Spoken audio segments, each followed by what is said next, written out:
can attempt to just use this one. Hopefully everyone can still hear me.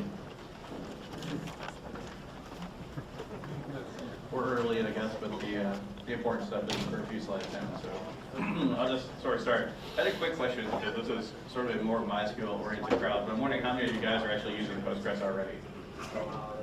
And of you, how many were using Postgres before Monday's announcement that Oracle was buying MySQL? We seem to have a few newcomers on there. So this talk is sort of scaling with Postgres, and this is I guess a trimmed down version of it. And just sort of to give the overview of, I guess, a general strategy of how you should approach this. And in theory, this is not really Postgres specific.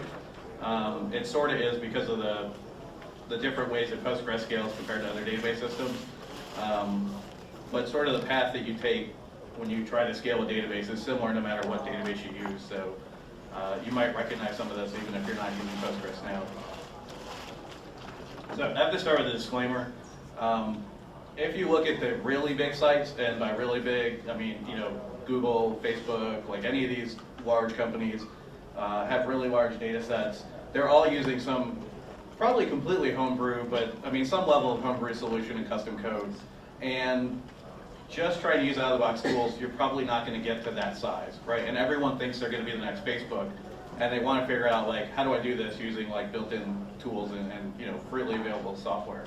And probably the real answer is you're just not going to do that, right? So the solutions are getting better, and so that's good. You can get close to that stuff, or you can get along that path, but just sort of realize there aren't really any shortcuts to that. The really hard problems are still really pretty hard. That's where good engineering comes in. So just a quick overview of who I am, and I guess sort of how I ended up here. I work at OmniTI, and we manage several databases that are like terabyte scale databases. We run like top 100 websites, OLTP style, so we're familiar with both OLTP and OLAP. We use Oracle, MySQL, and Postgres. We use other stuff, more limited, and we don't necessarily use it in that order. We probably use more Postgres than anything else, but we also do Oracle, and we also do MySQL stuff. So it just sort of depends on, usually it depends on what the client is running, is what we end up supporting. But in cases where we can pick or change technologies, then we just try to get a good match. We are hiring, by the way, since I have a few minutes to kill. So if you are a deviant for a job, there is a posting on our website at omniti.com. So scaling database is sort of 101. This is sort of the overview of what you need to do. And we'll kind of move through this quickly and go into a little more detail going on. So step one, of course, is like you implement your grand scheme of this is the best database design ever, right? And you stick it on your server and you have it going. And then there's sort of this mix of the next three sections where you're doing tuning, right? Optimizing queries and optimizing schema. That's sort of the next level of scaling where you realize, well, geez, half these guys can't actually write SQL, or we kind of laid these tables out wrong, or your business needs sort of change once you actually start running it. So you need to go back and revisit those things. And these three things, you can do a little bit of one, a little bit of another, and have to go back and forth. But it's sort of the same, again, on most database systems. This is the path you're going to follow. Once you get done with that, you then generally start to do caching, and you start to try to throw hardware at your problem. Right? This is sort of the next step that everyone has to go through. Following that, you start looking at replication solutions, doing different kinds of things, and what you choose will probably depend on your type of workload that you're using, what you hope to accomplish. Right? And then the last step, what I would say, hopefully being, I guess, a classical DBA nature, is doing federation, breaking up your database amongst different servers and sort of throwing out all the relational stuff. Is in theory your last step, or down the line a ways. Right? So let's talk about implementation. Implementation, right, you sit down in a room with like 5 other guys, you talk about what you need to do, you do all these foreign keys, you lay out your tables, it's like a beautiful scheme. Everyone's really happy. It's the best database design you've ever seen. It's all relational. Like Todd himself is like patting you on the back. It's great. But actually, most of it is generally irrelevant. And I only say that because it's not that those are bad things to do, and I would generally recommend learn normalization and follow it and do good database design work up front, because it does save you a lot of problems in the end. But anyone who works as sort of a scalability consulting or in that sort of realm will tell you most of our clients really suck at this part, and so they have scalability problems. because they haven't done this, but we still try to figure out a way to get them to scale. Even most of the large companies that have gone public, you look at their presentations, and they're just riddled with like, here's all the stupid things that we did while we were trying to scale up, right? So it's sort of irrelevant. You can still scale even if you've done bad design. That's what we do for a living, sadly. But it pays bills. So what's really important when you do your implementation, in my mind, is step one, you've got to do monitoring. And again, this doesn't really matter what database you're using. If you are using Postgres, there's a module called Check Postgres, which if you Google for that, it is hands down the best, script, piece of code, or whatever that you can use to monitor your Postgres system. If you don't want to use that itself, it's a Perl script that runs in Nagios. Some people don't like Perl, some people don't like Nagios. You should at least go through and steal the ideas that are in there, right? It's basically just queries you run against your Postgres system to see what's good or what's bad. So if you're not going to use this, re-implement it in whatever solution you want to use, right? But you need to be monitoring to see what is going on. I mean, that's sort of critical day one. And it seems really obvious, but honestly, a lot of the people that we talk to, even if we do like sort of the short, go in for a few weeks and see the things you're doing wrong, like the top of our list is usually you're not monitoring things correctly, right? So this will lay out and sort of get you over those hurdles. The second step is to do trending. This one is even more overlooked than monitoring. Doesn't seem quite as obvious, but it's really important as you try to scale. You need to be able to understand what your workloads are and how that affects your hardware.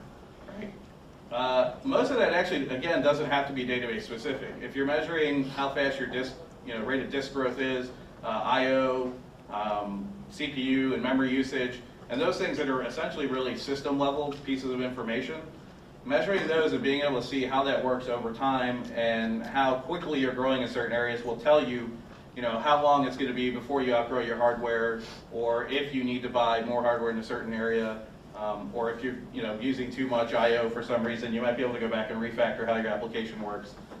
So these are really what I find to be the two really important things to do when you do that initial implementation. Make sure you have monitoring, make sure you have trending, right? And again, the solutions don't really matter. Cacti, I think, is probably the most popular trending solution. We have one that we call Reconnoiter, which I can't spell, so I just put Noit. But I think Google either of those words and you should find it. And that's sort of our in-house homebrew one.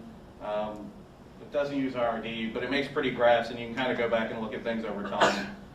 So that's really all that you need to do. It doesn't have to be super fancy. Monitor the basics. If you can monitor certain specific things, like if you have one table that's business critical, because here's where all the inserts are coming in for photos that I'm uploading, and you maybe need to watch that table more than anything else, then you can make custom monitors in any of these pieces of software and monitor that and trend that information specifically.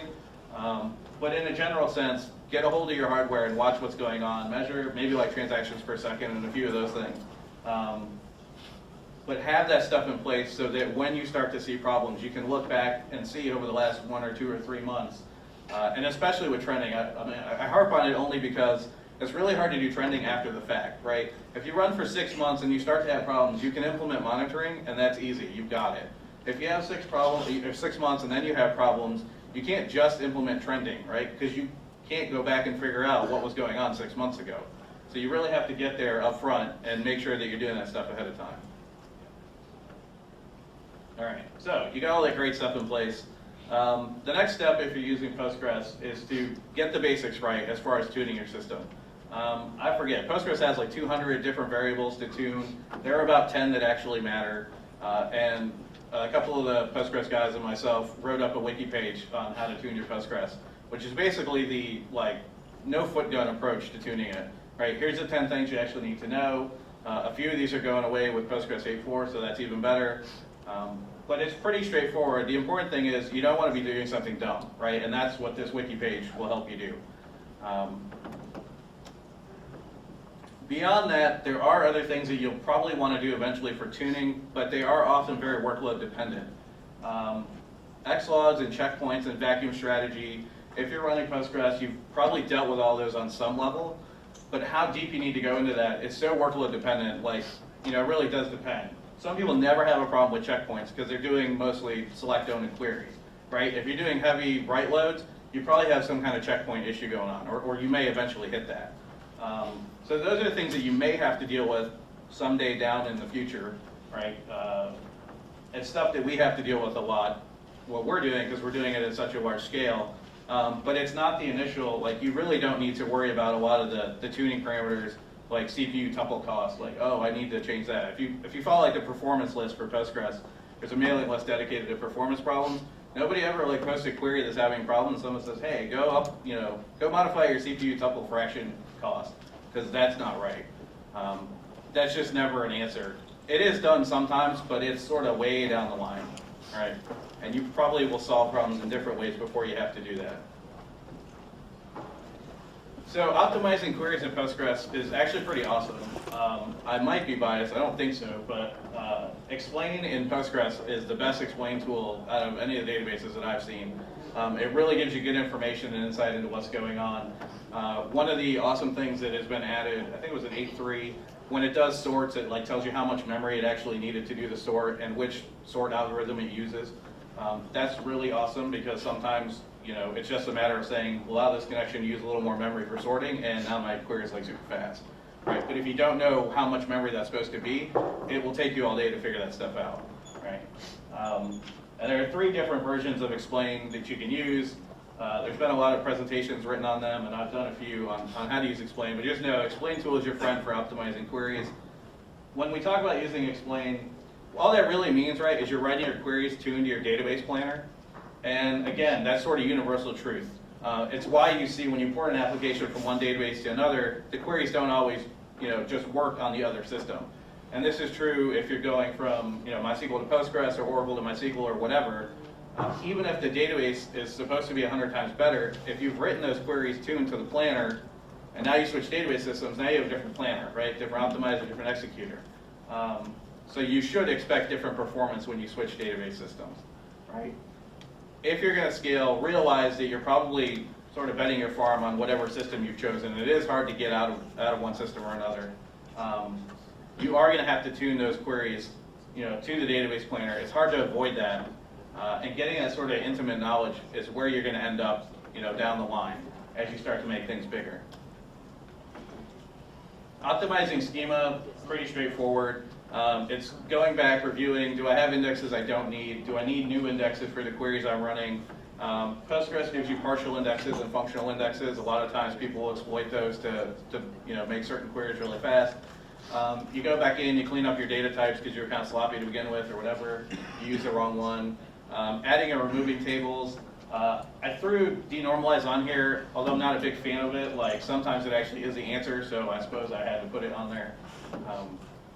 I don't jump at that and say you should do that right away, but again, it's one of those, usually there's cases where you have a specific, sort of business goal of I need to answer these questions and this quickly, and the answer becomes denormalize that data and then you can serve it up and do what you need to do.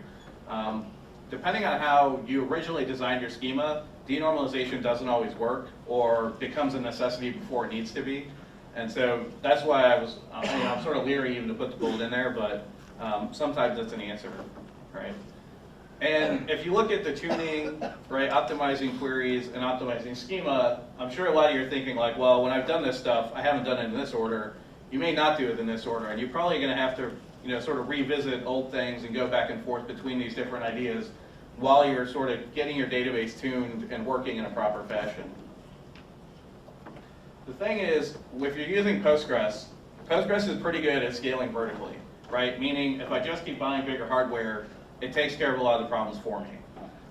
The problem with that idea, right, is if you have flawed database schema where you haven't tuned queries, you haven't, built at least a decent schema, or done the proper tuning, and it doesn't have to be really extensive, but at least the good stuff, then you're kind of getting in the way of yourself. And you're probably going to go into things like replication and bigger hardware before you really need to.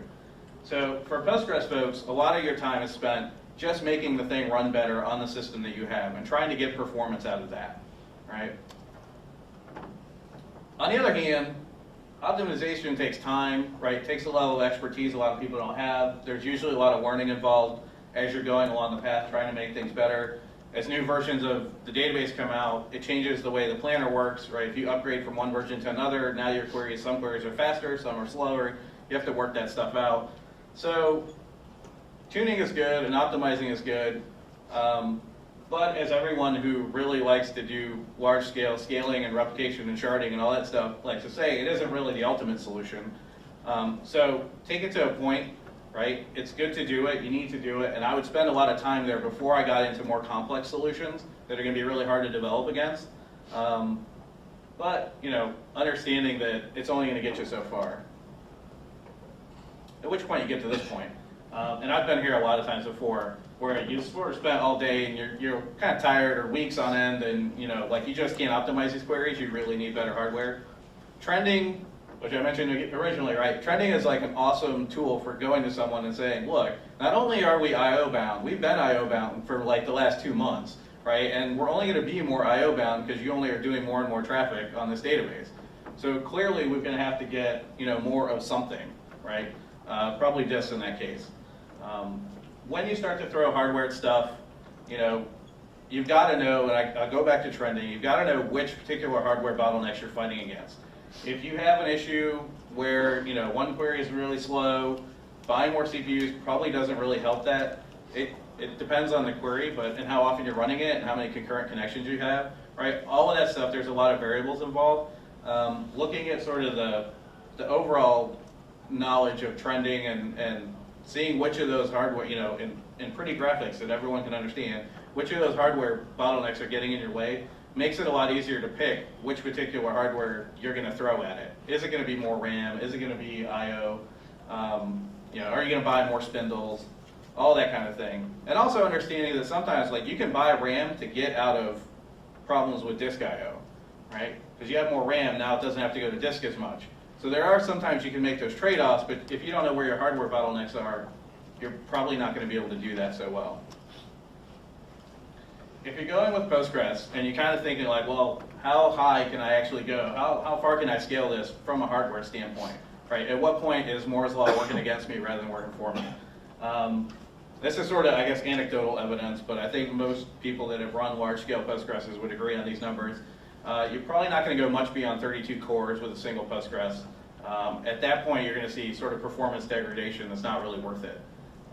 But 32 cores is still a lot of cores, right? I see guys fighting with NODB, and you know, I'm like, well, you know, it's easier to swap to Postgres. Maybe you should do that because then you don't have to fight those sort of lower core level barriers. 128 gigs of RAM.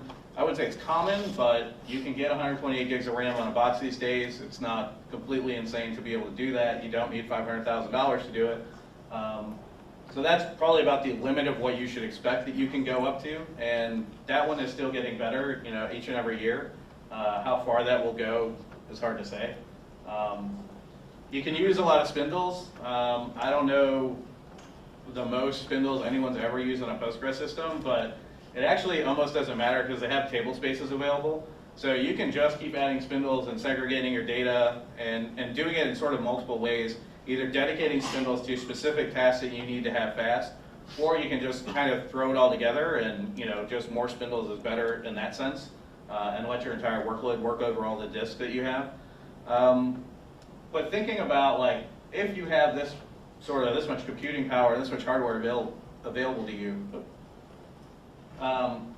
you know, at some point that will run out. Those are the limits of where you're going to go, and at some point you're going to have to move on to other things. Caching is sort of the next step, right? So you bought all this hardware, you've done as much as you can, and you're going to start caching things. Internally, this is usually done as materialized views. And actually, a lot of times this will be done before you buy new hardware because it's easier to do than actually getting someone to pay for more hardware, right? But in theory, you can actually lower your workload even if you maxed out your hardware, even if you're buying more hardware, and that's as far as you can go by doing this kind of thing. Everyone, I'm just going to kind of assume, is familiar with materialized views. General nods. See some shaking of the head. So materialized view is basically, so everyone's familiar with views, right? Okay. So materialized view is basically taking the view and storing the actual data behind the view instead of just the query. Right? And usually, depending on your database system, there's different ways that you can actually set up materialized views. Normally the way you do it in Postgres is one of two ways. One would be either you have triggers on your underlying tables that feed into the materialized view, right? So the view is sort of this complex query, but you break down, well, every time I update a row in this table, I need to update over here in this other table. The other table becomes a materialized view. The other way that's sometimes done is like you set up a cron job and say, well, this table needs to be refreshed every 5 minutes. All it does is basically run this view over here, query against a view, and dump it into a table, right? And so that's refreshed every 5 minutes. And the reason for that is that the calculated data is so much faster to query against than rerunning the view query every time, right? If you're running Oracle, you have sort of a lot more options, or they're sort of more built in anyways, as to how you can set up materialized views. So it's done a little bit differently, but most systems give you some ability to handle this. Even if you were running, MySQL 4 and MyISM, in theory you can use the materialized view concept to say, well, I have a query and I'm just going to do like create table as with this query, and swap that in, and all my apps can hit against that table. It would kind of be ugly and sort of the older code base there, but hopefully you can use triggers or something a little more fancy than that. But that's the general idea of materialized views, right? It's taking these queries that are complex and storing the result rows in a new table that you'll query against from your application. People love external caching. Sometimes it's good, sometimes it's not so good. The biggest problem that I see with external caching is that you start to make trade-offs that you may not be aware about. And you're kind of giving up, like, just the general idea of any part of ACID when you start doing this. If you're storing something like memcache and you're updating data over here, what happens if memcache goes down? What happens if there's a change between when your web page accessed memcache and the data got updated in a database, and that was just a little bit faster than how you got that configured? So you might see some inconsistency in there. You've got to at least manage that process of how the stuff that's getting updated in the database is going to get updated in my caching solution. Sometimes, and again, it's sort of workload dependent. How fast do you need it to be updated? How stale can the data be? And it's not that any of those things are bad. I just think that people overlook. They're like, well, I'll stick it in memcache and I'm good. Like, there's no other thought behind that. And you end up sort of, kicking yourself later because it's like, well, I didn't realize I had just given up the fact that now my data can be inconsistent. And in some places, that's really bad, right? But if you can afford that stuff, it's good. The other thing I think people overlook a lot is just using like sort of static files as a way to cache things. One of the things that's done in the PostgreSQL.org website is they have interactive documentation, right? So you can read through the docs.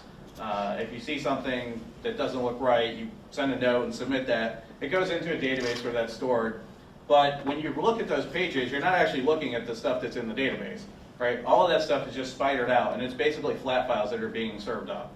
And that runs, I think it's like every half an hour. It goes through and looks for any new comments that have been added, and then spiders those pages and regenerates the static file, right? Static file caching is like a beautiful scheme. If you can do that, and most people can do it more than they think they can, if you can use memcache, you probably can use some kind of static file thing. It's simpler to manage usually, simpler to set up, right? Apache is pretty good at serving static files, and like Lydie is even better, and everybody can do that. So don't overlook that as a general solution. Once you've decided, I don't have to hit the database for everything. Some of this stuff can be a little bit out of date. That's sort of a simpler way to get at that. So I sort of run through a list here, and it's been pretty quick, but I think most of it's probably stuff that you guys have already done. And it's not like I've done anything revolutionary, right? Like I've talked about tuning and query tuning and writing indexes and all those kind of things. Materialized view might be a little more advanced. Doing some of these caching techniques, doing them smartly can get sort of complicated, and you have to work out the thing. But it's not revolutionary, right? Like everyone can do that stuff, I think. Maybe I have better idea of what the tech industry is and what it really is. But I think everyone can learn those techniques and everyone can apply them. And you can actually get really far with Postgres in that. I would say just given sort of basic caching and good tuning and buying bigger hardware, it's pretty easy to get into a top 1,000 website with that, right? Probably depends on your workload, might depend on what your business is. But since I know guys that have done this, I can say that I know this is possible, and doing it on one server, right? And the beauty of doing things on one server is it's really easy to develop against a single server, right? When you start to get into replication and federation, that's when not only does it become difficult for your DBA, it actually starts to become difficult for your programmers, because they need to start to understand that you're now working under a different paradigm, right? everything previous to that can be sort of done without programmers having any knowledge. And I probably have a lower view of programmers than I do DBAs and essays. So in my mind, this is the way to go. And hopefully most of you here are DBAs, right?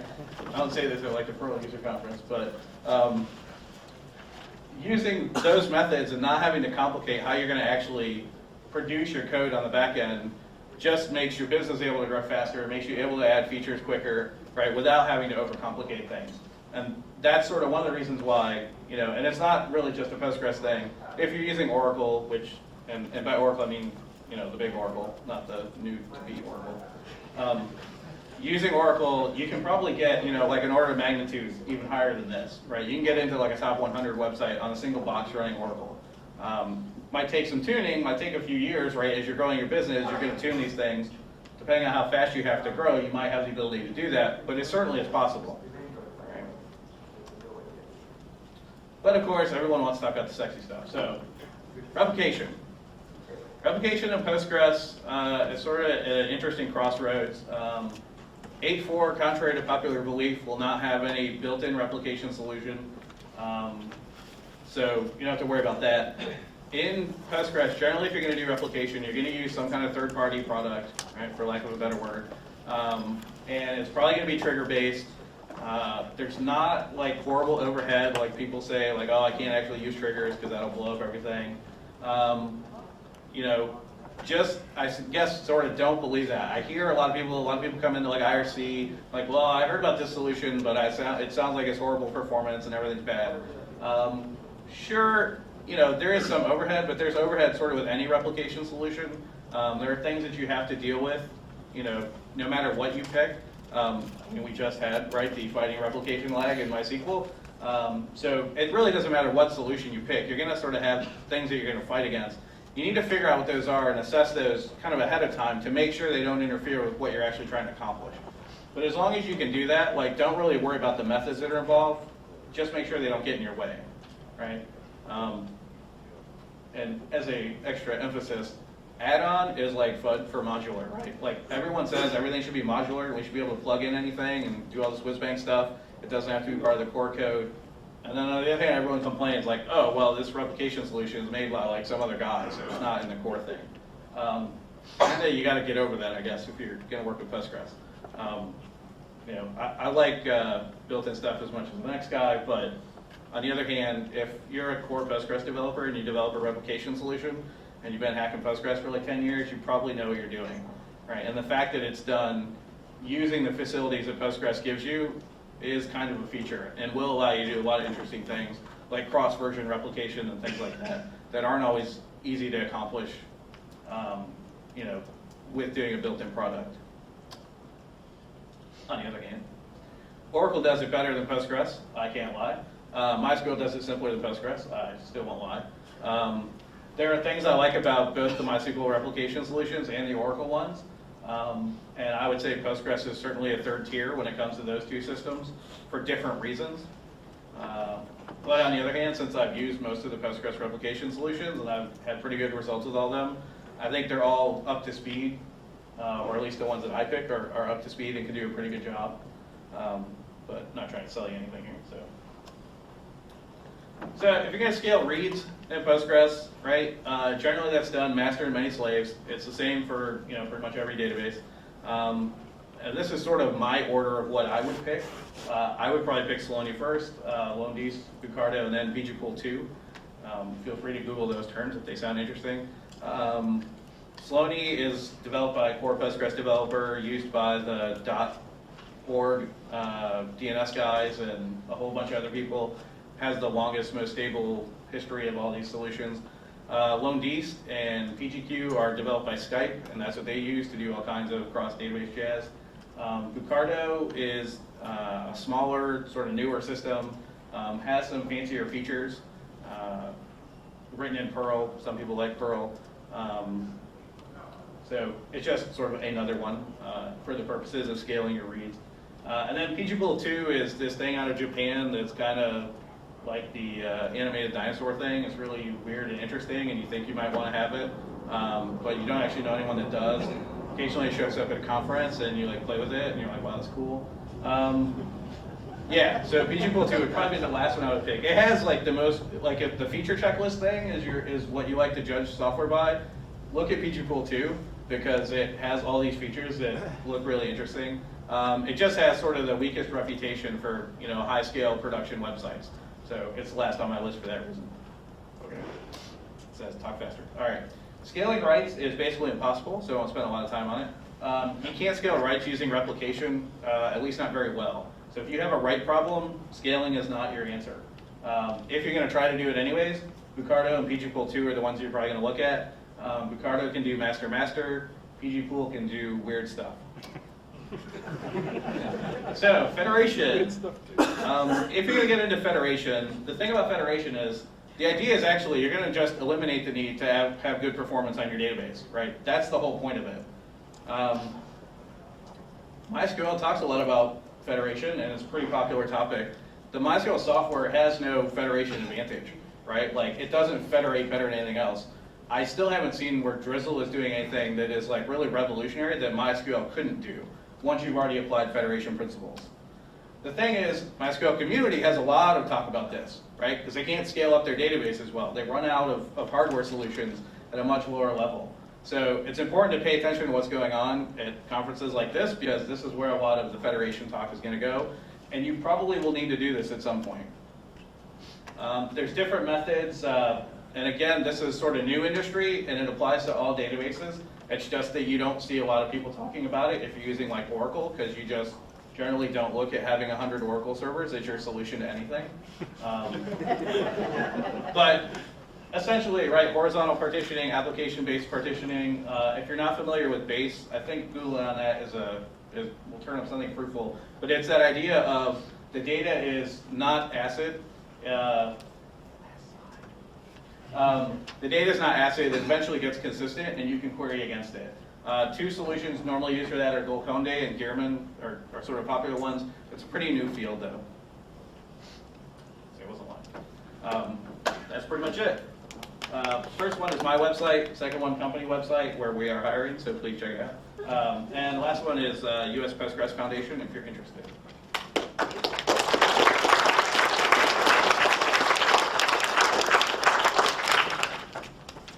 The next speaker is going to kick me off. Okay. Or I'll tell you there's a Postgres spot tonight in the Camino Real.